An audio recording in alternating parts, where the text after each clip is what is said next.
The movie begins by showing a man named Nick Hume. He was a respected leader in a company and lived happily with his wife, Helen, and their two sons, Brendan and Lucas, in South Carolina. Nick was not just a regular husband and father. He was a strong support for his family, always working hard to bring warmth and happiness to their lives. Like any siblings, Brendan and Lucas had their occasional disagreements, but it was mainly because of their age difference. Deep down, they truly cared for and loved each other. Brendan, a talented hockey player at his high school, eagerly told Nick about an important upcoming game. Since Helen had to go with Lucas to his football game, it was up to Nick to be there for Brendan all by himself.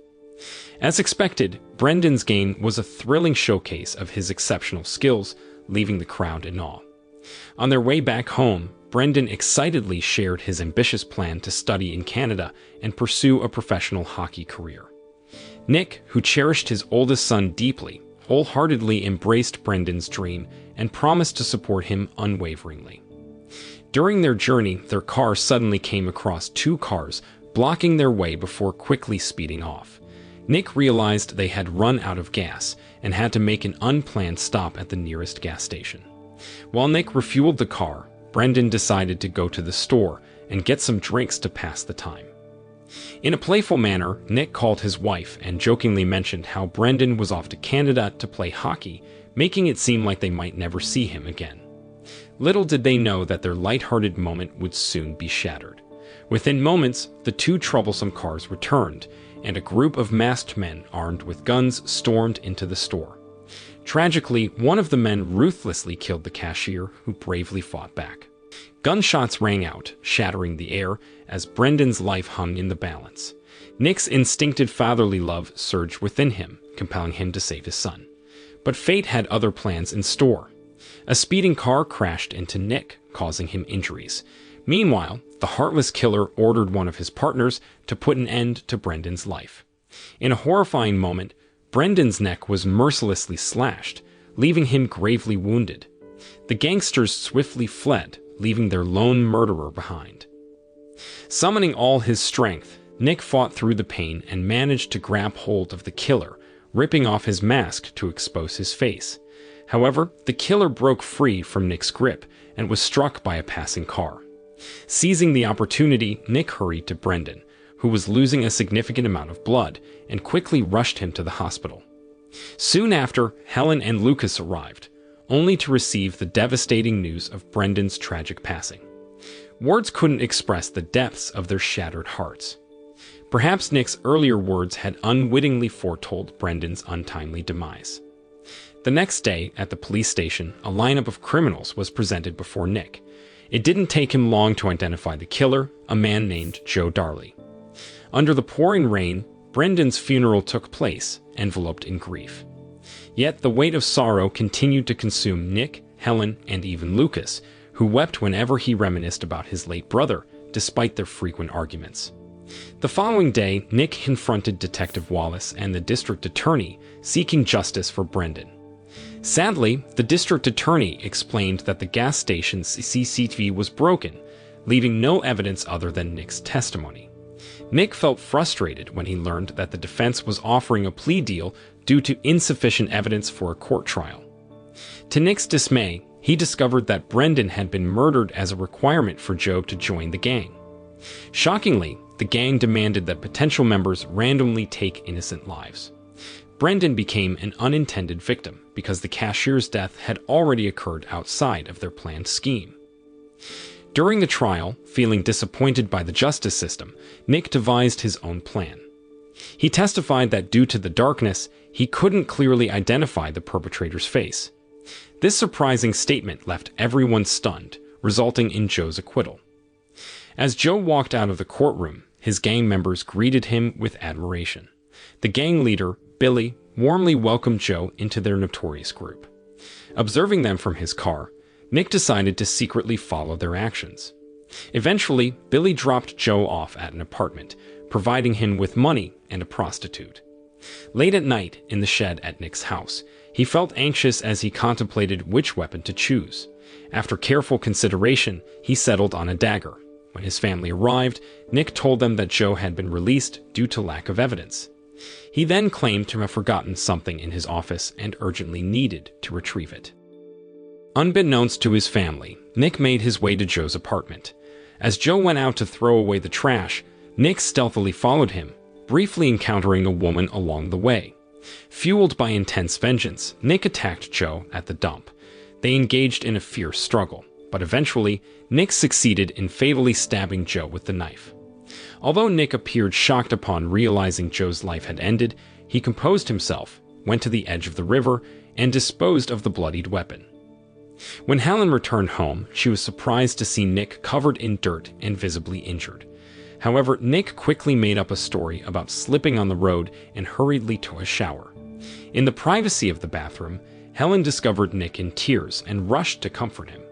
She assumed his tears were due to grieving over Brendan's death, unaware that Nick was crying out of remorse for becoming both a killer and a victim. The next morning, Billy paid a visit to an elderly man named Bones, who served as their boss and supplied them with weapons. Billy handed over the stolen loot, but Bones became furious upon discovering that there was only a small amount of money in the bag. He threatened to eliminate Billy and his gang members if they continued to prove useless. From there, Billy headed to their gang's headquarters, where some members were involved in illegal activities, mixing illicit substances. One of Billy's associates, Bodie, delivered the news of Joe's death. Upon hearing this, Billy was filled with surprise and anger. At the same time, Detective Wallace appeared and informed Nick about the death of his son's killer. Nick tried to pretend he was surprised, but Detective Wallace sensed something off in his behavior, especially upon noticing the bandages on Nick's hands. In a bar, the gangsters raised their glasses, toasting in Joe's memory.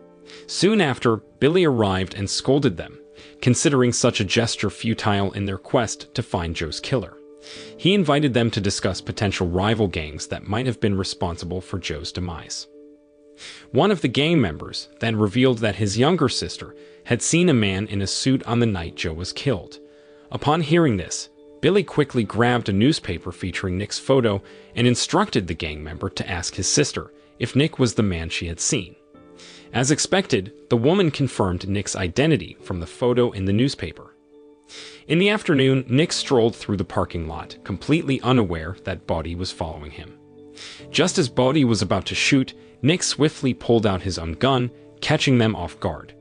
Witnessing this, Billy and the other gang members who were keeping watch quickly retreated, triggering an intense chase accompanied by gunfire.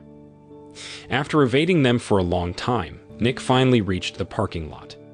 Once there, he set off the alarms of several cars to confuse the gangsters, all while continuing to sprint towards the top floor where his own vehicle was parked.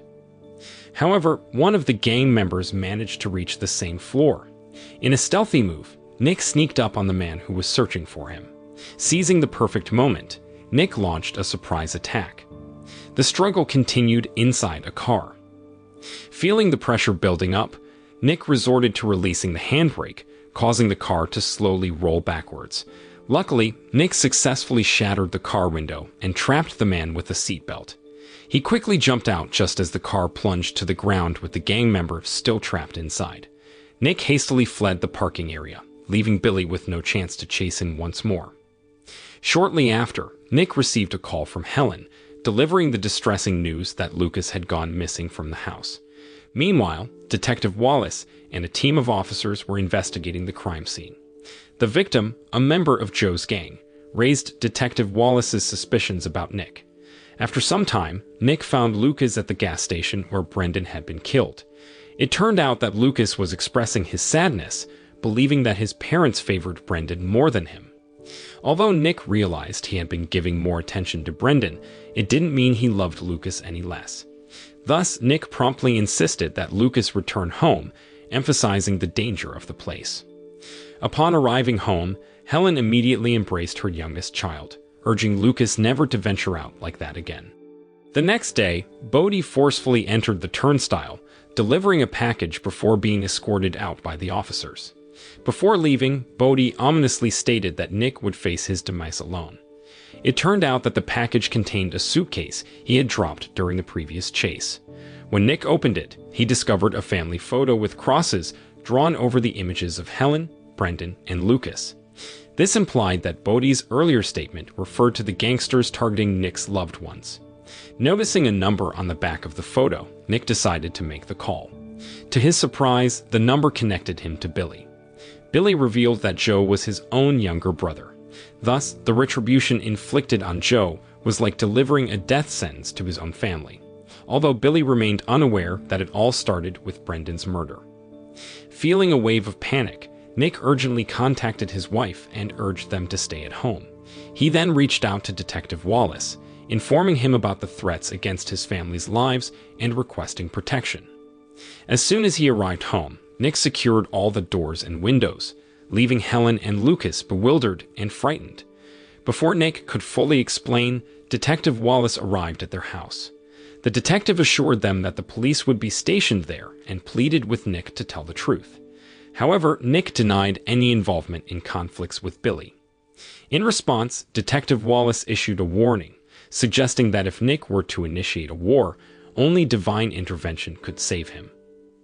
On that fateful evening, Nick finally gathered the courage to have an honest conversation with Helen. Upon hearing his words, Helen simply acknowledged that no matter what Nick does, Brendan can never be brought back. She reassured him that her love for Nick remains unwavering, despite everything that had transpired. Later, while everyone was asleep, Nick abruptly woke up to the blaring sound of a car horn. Hurrying to the window, he witnessed the shocking sight of the two policemen who had been guarding their home lying lifeless. Moments later, the gangsters forcefully entered their house, leaving Nick no choice but to defend himself against their relentless attacks. Unfortunately, the struggle came to a halt when the gang members captured Helen and Lucas as hostages. Without uttering a single word, Billy heartlessly executed Lucas, followed by Helen and finally Nick. Once the three of them lay motionless, the heartless gangster left the scene. Several days later, Nick regained consciousness in a hospital room, where Detective Wallace patiently waited for him. Although Nick didn't explicitly confess, he acknowledged his guilt for being responsible for the demise of his family. However, Detective Wallace delivered surprising news that Lucas had miraculously survived. Upon hearing this, Nick rushed to Lucas, who remained in a coma, pleading for time to be by his son's side. Nick apologized to Lucas for his shortcomings as a father, recognizing the immense love he had for both Lucas, Brendan, and Helen. After expressing those heartfelt words, Nick's once gentle expression turned cold, resembling that of a psychopath.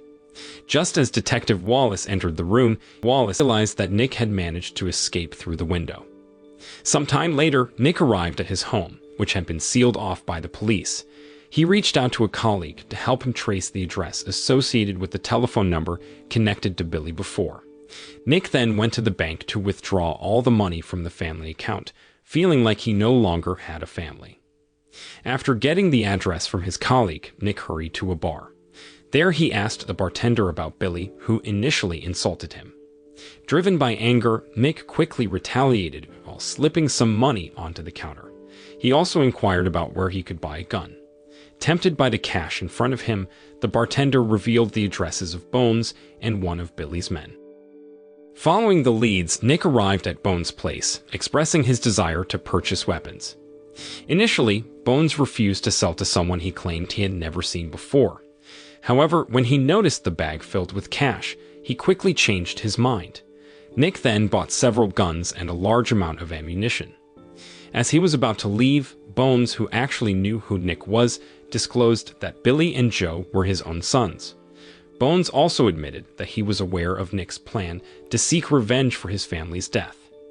However, Bones made it clear that he didn't care about their problems as long as Nick didn't try to force him to reveal where Billy was. Consequently, Nick left without further inquiries. Returning home, Nick dedicated himself to learning how to use the weapons he had obtained, despite having no prior experience with them. He shaved his hair and put on the jacket that Brendan had worn on the day he died. With everything in place, this wounded father and husband set out on his mission of revenge. First and foremost, Nick went to the address given by the bartender, which belonged to one of Billy's men.